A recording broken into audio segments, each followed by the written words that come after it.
Welcome to another edition of Carnivore Bites. I'm your host, Jeff Sherman, along with Dr. Eric Lopkin. And just happened hours ago, Bill Cosby was released on, I'll say, a technicality in terms of his trial, which, I don't know, time flies sometimes. I don't know, probably got sent up about 3 years ago, something of that nature. 2 years. But how long ago? 2 years. 2 years. Okay, 2 years ago. And really kind of interesting, as an aside, I was watching Comedy Central with someone at that time before he got convicted, and I knew nothing about this. And he was in front of a younger audience, and it was all clean and really good-natured humor. And I go, wow, this guy's really good. I mean, he's in front of a really young, audience, and it's so refreshing that there's nothing about sex or this or that. And then a week later, the accusations come out. But the real point of the whole Cosby situation is, in America, and I'd like your opinion on this, Dr. Lopkin, I think race is really secondary. Not that doesn't come up, it comes up. It's more economic privilege and racial privilege. I mean, you or I sitting in the same cell, deservingly so, are still not going to be out. He had a team of lawyers working on appeals. You and I would be, okay, enjoy yourself for the next 30 years. Your opinion. Right.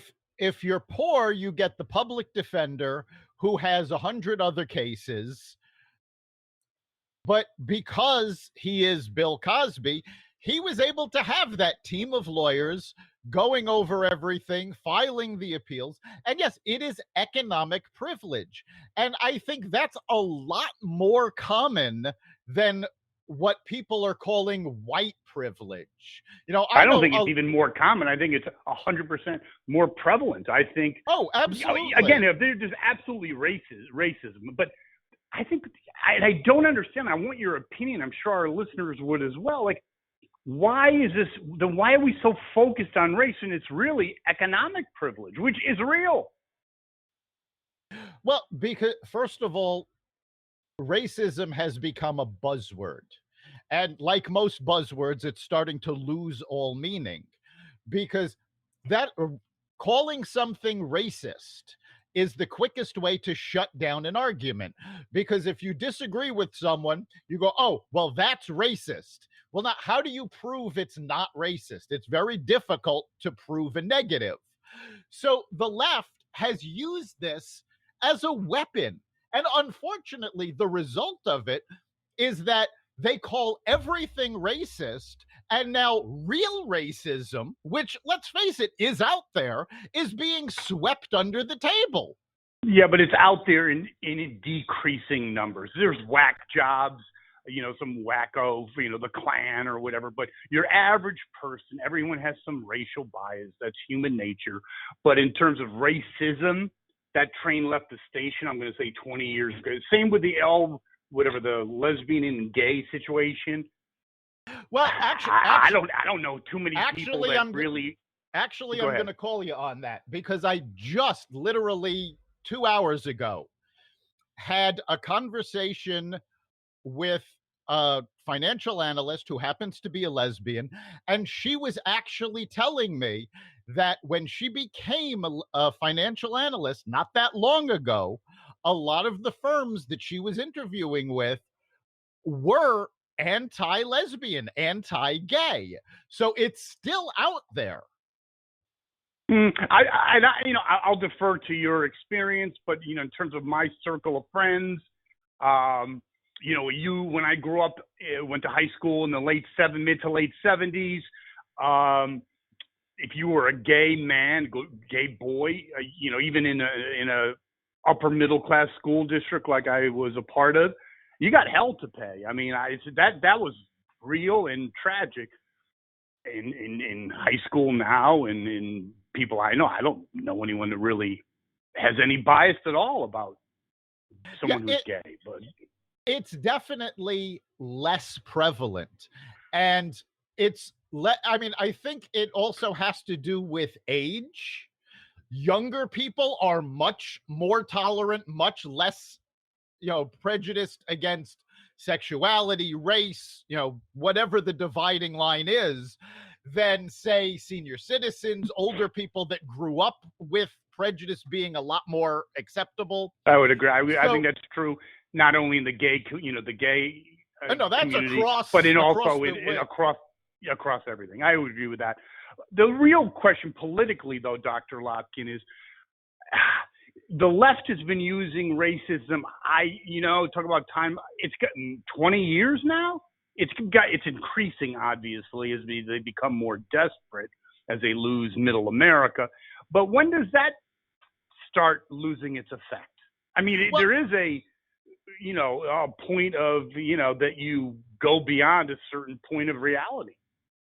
It's actually already started to have an effect, because as diminishing schools, returns, yes. Yeah, but as schools are trying to teach critical race theory, you're seeing more and more African American parents standing up and say, no, you are not going to teach my kids that they're oppressed.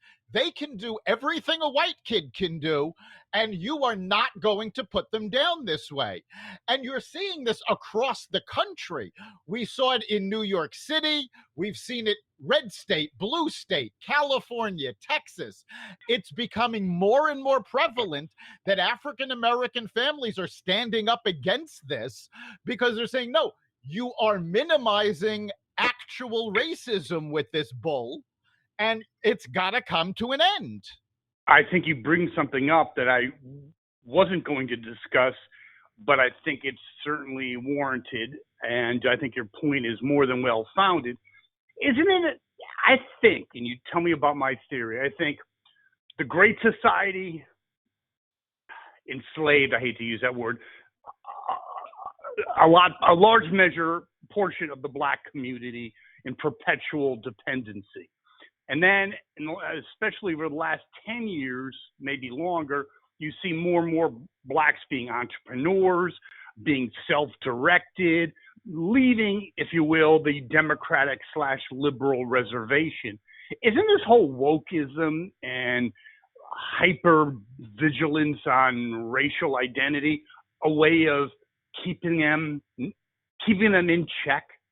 They're leaving. They're more of them becoming conservative, or they're thinking, I'm just as intelligent. I'm just as ambitious. I don't need this nonsense. And they're proving it. And all of a sudden, I think the Democrats who have been using them for 50 years are panicking. Am I inaccurate in that assessment? No, I think you are accurate. The Democrats want to keep not just African Americans or Hispanics, they want to keep people down. Their focus is making people dependent on government, because that's basically the platform that they've run on for the last 25 years, which is essentially, well, you know what? We're going to give you money. You vote for us. That's the deal.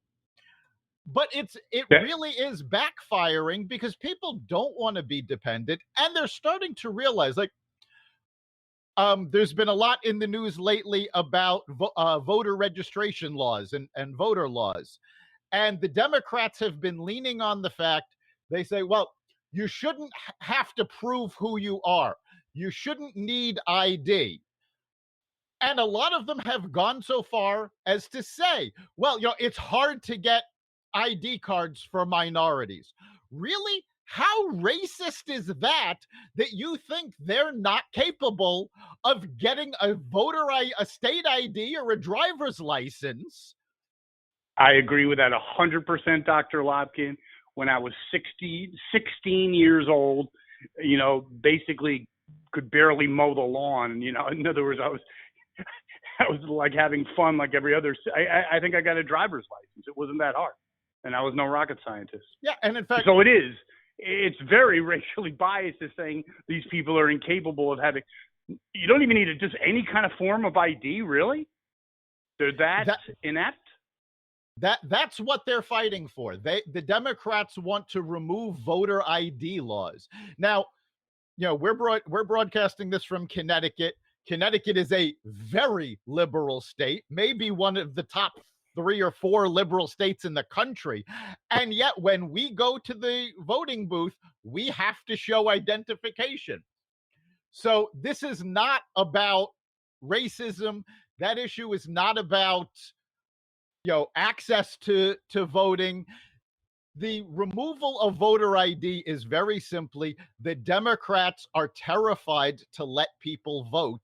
They want to be able to commit voter fraud. Without any question. Now, on the same issue of the Democrats, I think one thing I do enjoy a good laugh or two, and I think the Biden administration, the Harris-Biden administration, is providing an increasing amount of that. In fact, if Johnny Carson, who I'm sure you remember, was around, a fair-minded, great late-night comedian, not like the hacks we have now, would have a field day with Biden and Harris. But that can't happen with Colbert and the other knuckleheads. But yes, it looks like Harris went to the border, and maybe you can explain to our listeners how effective that journey was. Yes, Kamala Harris finally gave in and took her trip to the border.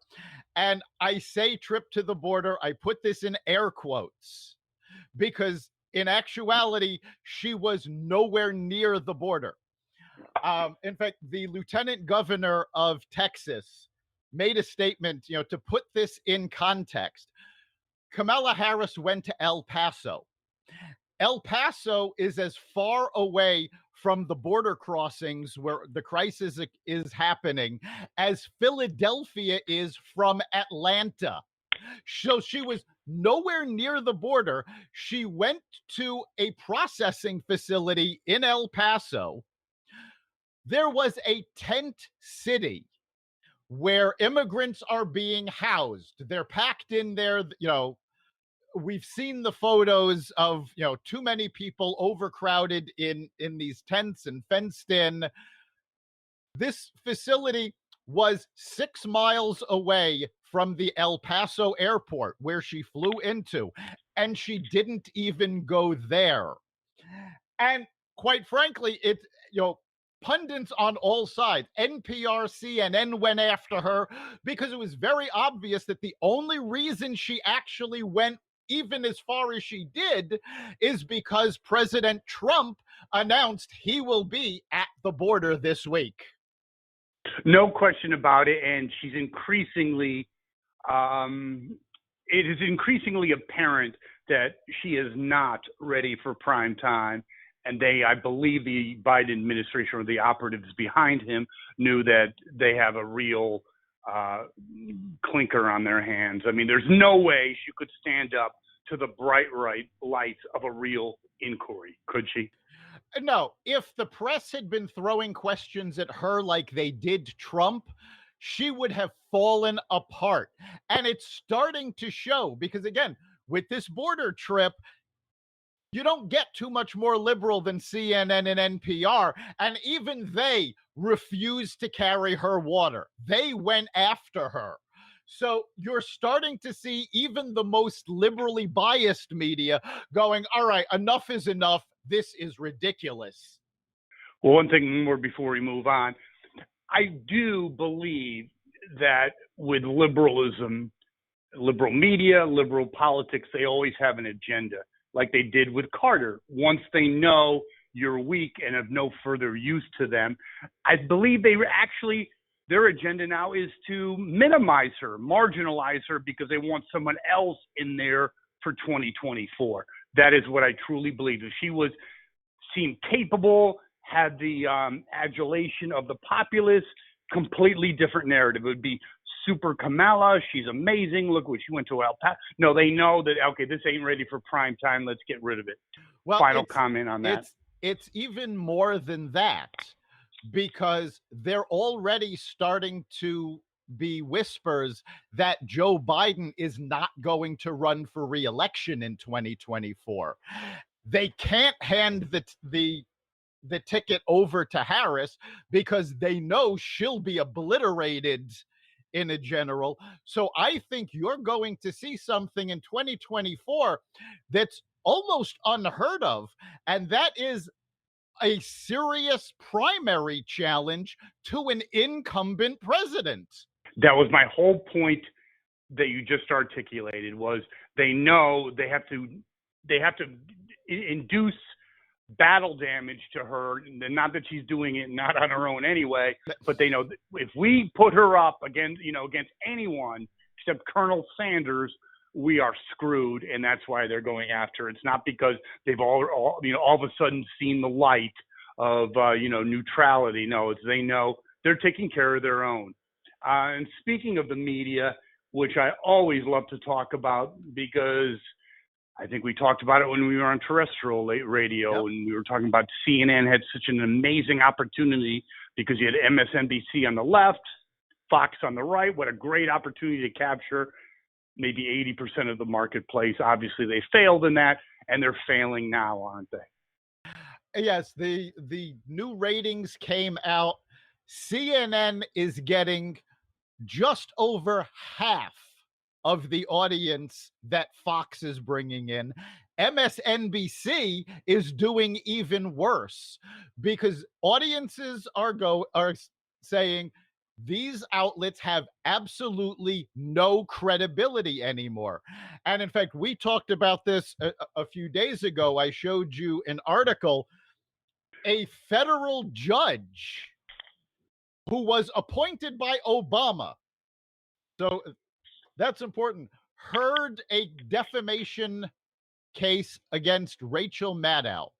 Basically, Rachel Maddow had insulted AON, which is a conservative network, on the air. Mm-hmm. They sued her for defamation of character, and the judge actually sided with Rachel Maddow, saying it wasn't defamation of character. But the reason the judge gave is because Rachel Maddow's audience knows she is not a news person. She's just spouting opinions. So, I mean, to paraphrase, the judge actually said Rachel Maddow is fake news.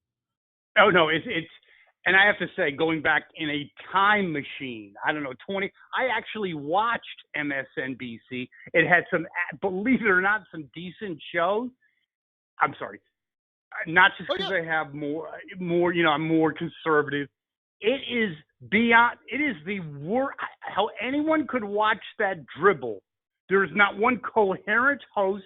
It is, and I can understand why it kept above board when Trump was in office, because you had Trump haters, and he brought it on himself, and they'd watch and get, this. But with him out, there's nothing to watch, to your point. What are you going to watch? Rachel Maddow talking about what? And that's why their ratings have dropped. And we talked about this when Biden was first elected. We predicted on this podcast that CNN and MSNBC were going to start seeing their ratings fall through the basement. And sure enough, they are. In fact, there is a conservative commentator named Tim Pool. He has a YouTube channel.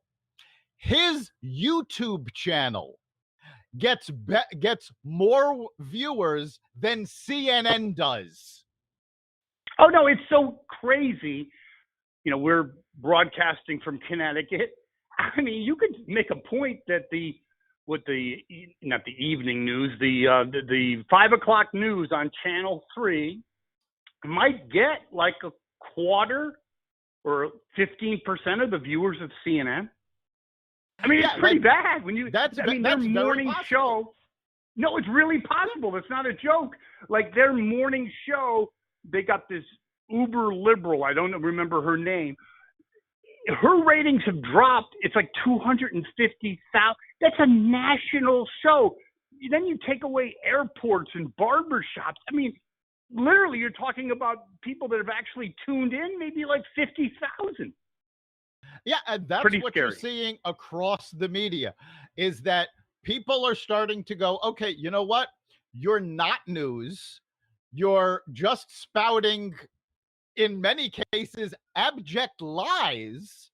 We are not watching. And more and more people are tuning them out, turning into YouTube channels, podcasts, because there's people out there who are actually doing their homework, looking at the facts, reporting them. And that has not been the national news anymore. You know something, Lopkin, to kind of close, sometimes you just bring up excellent points that you just really kind of have to expound on. I believe we are part of, and I believe we are witnessing the next phase of news. I think we're talking about people moving to what you said, YouTube channels, podcasts. I mean, they already are, but I think increasingly it was network news became kind of irrelevant.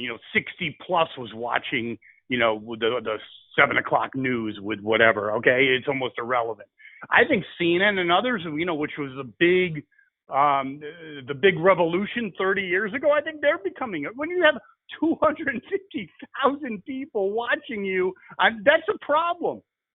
Yeah, they have actually gone down the road to irrelevancy. And part of it is the immediacy of news. People aren't watching news anymore. They're getting information from their phones. They're getting news alerts. So by the time they sit down in front of a television set, they've already seen all the news. They've gotten the information they want. The news media knows this is happening. This is why virtually every newscast, local, national, Fox, CNN, MSNBC, they all have podcasts now.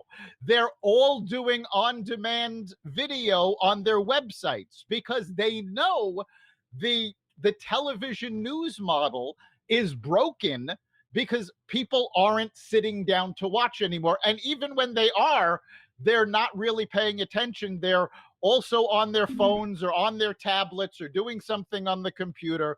So the attention span is not there, the audience is not there, and media is starting to adapt. Okay, and here's the problem, though. There's people that are prime in the next revolution. Even if they're following suit, which is obviously the right business model to do, they're not prime in that area, and I think they still will shrink to irrelevancy. My last question, Dr. Lopkin, and for our listeners, is when business is business, AT&T got rid of CNN. Yep. They're floundering out there.